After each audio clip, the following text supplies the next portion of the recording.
Hello everyone, welcome back to GGN. This is part 2 for this news bulletin today. Alright, we covered Iran a little bit and we got into Syria. Now we're into Pakistan.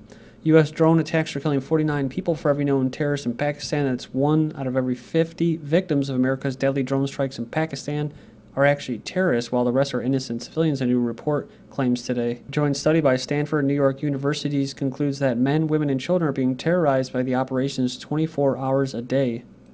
So much of the blame is on the use of the double tap strike, where a drone fires one missile and then a second as rescuers are trying to drag victims from the rubble.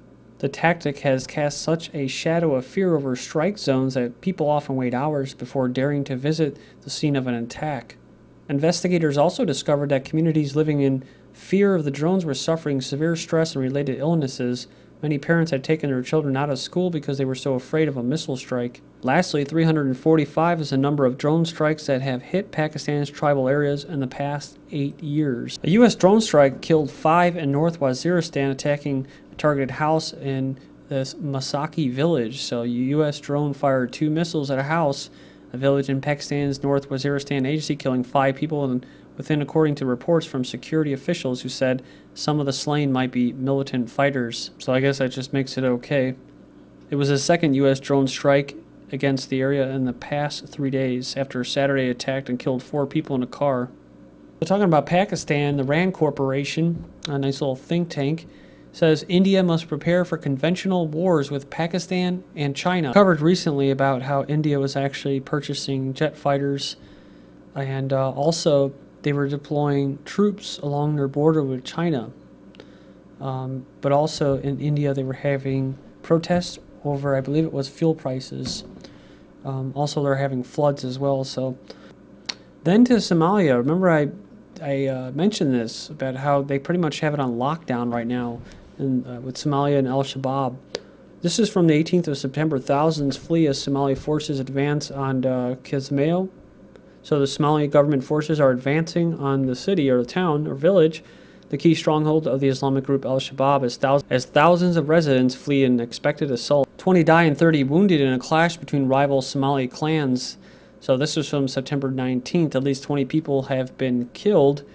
It says here, and 30 more injured following clashes between rival clans in central Somalia.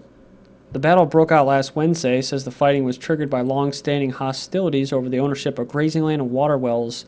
The report says some have been injured and says tensions are still high in the area. Many residents, including women or children, have fled due to rumors that the two clans are amassing fighters for another battle. Then I saw this article today which kind of wraps it up.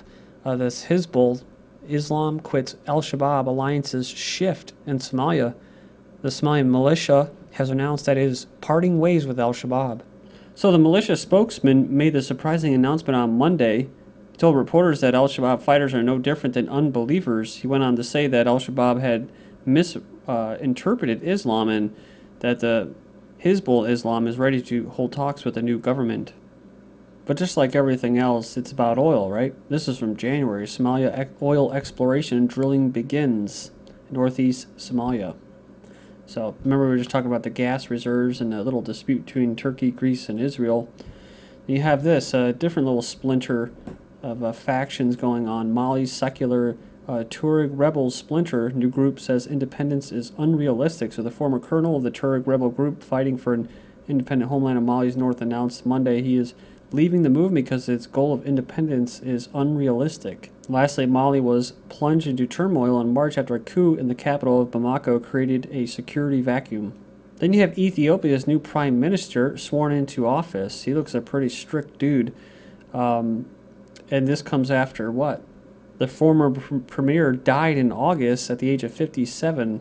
And they said that the cause of death was unknown. It was a mystery illness. Remember that? That was this guy.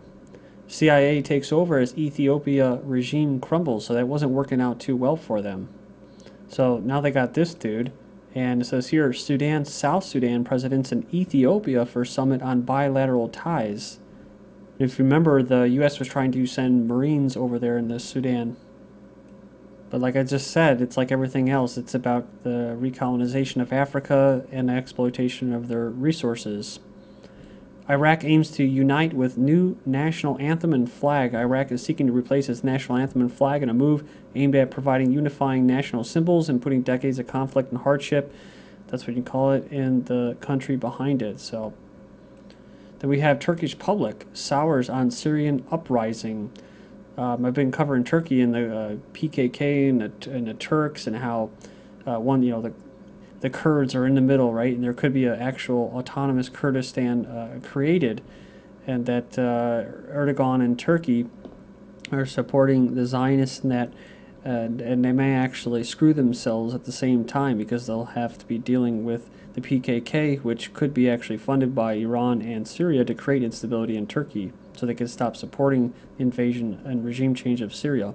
So, but the Turkish public is not for it. So as the war rages next door, Turks have grown increasingly weary of the nearly daily reports of troubles at home. It says here, Iranian spies working with Kurdish insurgents, soldiers ambushed and killed, millions spent caring for a flood of refugees, lost trade and havoc in border regions. One person said, what do we have to do with Syria? The prime minister and his wife used to go there for tea and coffee. Probably that's about it. It says, while many Turks at first supported the policy as they stand for democracy and change, many now believe that it is leading to instability at home, undermining Turkey's own economy and security.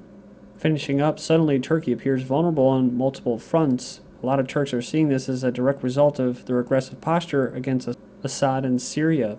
Then I found this article from the 25th. Today, Turkey's pro-Kurd party urges talks to end Kurdish conflict. The head of the Turkey's main Kurdish party has called for talks between the government and Kurdish militants to prevent a further escalation of violence, which she said could undermine efforts to draw up a new, more liberal constitution. So, some background, more than 700 people have been killed since elections in June 2011, according to this crisis group, the highest toll in a 15-month period since Kurdistan Workers' Party chief was captured and jailed in 1999. So, Turkey's pro-Kurd party urges talk to end the Kurdish conflict. Well, remember this article. Erdogan of Turkey tells media not to cover Kurdish conflict. So he's directly instructing journalists to stop covering the long-standing conflict. The Chinese Navy is now the owner of its first aircraft carrier. The 100-foot vessel is a former Soviet ship called the Varyag that was placed into service Sunday in the port city of Dalian. The Global Times reports a Chinese shipbuilder made modifications to it. Beijing has asserted that the ship is no threat to its neighbours, but it comes at a time of heightened tensions in the East and South China Seas. Relations have flared up between the Philippines, Vietnam and Japan in recent months. Just last week, Beijing postponed a ceremony to mark 40 years of normalized relations with Japan, sparked by a row over disputed islands in the East China Sea between the two neighbours. They are known as the Diaoyu Islands in Chinese and Senkaku in Japanese. Last week, Tokyo bought 3 of the 5 islands from a disputed landowner. Japanese Vice Foreign Minister Chikao Kawai recently commented on the issue. Because of the current difficult situation, I plan to explain what Japan is now considering to Zhang Zhijun and listen to what China is considering for the importance of the relationship between both countries. Officials in Beijing are also coming down hard. This year marks the 40th anniversary of normalization of diplomatic ties between China and Japan. It should have been an important opportunity for both sides to push ahead bilateral relations. However, the Japanese government insisted on buying the disputed islands, which has severely violated Chinese territorial sovereignty, hurt the feelings of the Chinese people, and grimly jeopardized China-Japan relations. Japan must face all the consequences and take responsibility.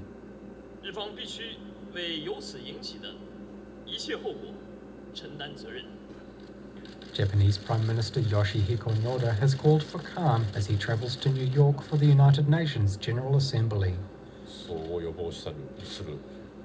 I plan to talk about preventing conflict and looking towards a peaceful solution in my general speech. I also look to convey that in bilateral meetings between the two countries.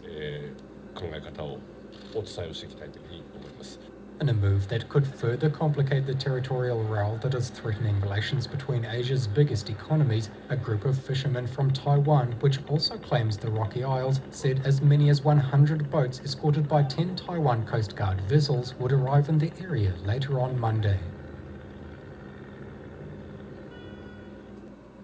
So I'll put the links in here. Japan fires water cannon to turn away Taiwan boats. I thought it was some kind of joke or something, but it was pretty serious. U.S. says disputed islands are covered by Japan Defense Treaty. The U.S. Assistant Secretary of State said islands at the heart of the dispute between Japan and China fall under an American defense pact with Japan, while urging the sides to resolve the standoff via diplomacy. You can also check out the Zero Hedge article. It's actually kind of comical. I'll include the link, so in YouTube's video description. Leaked pics of cutting-edge Chinese fighter. So I thought that ship was like new or something, this one, but it was actually a Russian one. So on September 15, 16, images of the cutting-edge Chinese fighter jet appeared on the web. The state-of-the-art aircraft bears strong resemblance to the American F-22 Raptor and F-35 Lightning II. So, you know, the thing about the UN, they had two, I don't know what they were, F-22s, F-16s or something like that, flying to chase some pilots around, because, you know, anytime they have events now in Chicago, the NATO summit or whatever, they always declare no-fly zone, so they scare off little, you know, prop job planes, Cessnas with fighter jets, you know, because there's a good chance that all these families are working together, creating this chaos, and it's all just a big business. But when they go to those UN meetings, they try to act as if there's some kind of diplomacy and debate and stuff going on. Plans are being hatched, ties are being mended, but it's all about business, right? So just like I said before, this is all about some natural gas reserves and that were found in that area. Japan ruling party retains Prime Minister Noda in office. He won 818 points out of the total 1,200. So far, about 70 lawmakers have quit the party in protest against Noda's unpopular legislation, which includes a hike in sales tax and the restarting of idled nuclear reactors. Remember, they said, oh, we're going to stop nuclear. And then within days, not even a week, they said, oh, actually, we're not. So, big money supporting him, probably. And finishing up on Japan, would you eat a gourmet burger made with charred bamboo and squid ink? So, restaurant has created a premium Kuro burger to mark the 5th anniversary of trading with Japan. So, there you go. Bamboo charcoal. Soul searching in China over man beaten senseless by anti-Japanese protesters. Residents take photos of a smashed up Japanese branded car during anti-Japan's protests. So this thing was probably provocateur from the top, talking about the party there in that country. China is now being forced to contemplate just how out of hand the protests became, or how much they let it get out of control, right? Like I said before, useful idiots. What the fuck do they care about some stinking islands right there, right? Chinese protester opposing government takeover of village land is crushed to death by state-controlled road flattening truck. So reports claim the government then tried to hide the body and send security to quell anger from residents. Apparently, the victim had refused to accept a small sum or bribe so that government officials could claim the land for commercial use. Yeah, so there's a pair of human feet can be clearly seen underneath the giant wheels. So man, that sucks. A police shoot villager during land seizure protest in China. So this is from September 4th. Though the villagers don't often own their land outright, private property is not so much respected in China. They do hold leases on the land and theoretically supposed to be compensated for seizures, though they generally complain the compensation is too low. So it got pretty crazy. Go check it out. Link we posted. It said Wang set himself ablaze and jumped at, I guess, the police officer or whatever, and was shot dead by the cop. Speaking of land disputes, America, the next hot investment for China's elite. So a nice big fat home. So Chinese foreign direct investment in the U.S. is at an all-time high. Then next up we have riots break out at Foxconn factory in China. This is the place that was using students as forced labor, and then you had nets they put up on the rooftop so people couldn't kill themselves jumping off the roofs. But it was supposedly kicked off after security guards allegedly hit a worker around 10 p.m. on Sunday. Been meaning to get to this. Alaska F-22s deployed to Pacific even as tensions escalate between China and Japan. It was part of routine, but they're going to go with it anyways. It was actually U.S. territory of Guam. Speaking of which, U.S. Marines have an exercise to retake islands in a Guam drill. Apparently, the exercise is aimed at bolstering their ability to defend remote islands. And Leon Panetta of the U.S. says there's a possibility of U.S. troops in New Zealand. The number of troops rotating through Australia will increase in coming years to reach 2,500 by 2017. Talking about North Korea, remember this? North Korea to introduce farming reform that allows farmers to keep more of their crops instead of handing them over to the state are being introduced. Also, North Korea's leader said in an address he promised improvements to the educational system. South Korea fires on a North Korean fishing boat. They say they crossed a disputed boundary. Georgia and South Ossetia are preparing for new hostilities in the region. Russia's going to keep their Kyrgyzstan, Central Asia base, and they also approve a military base in Armenia. Thank you.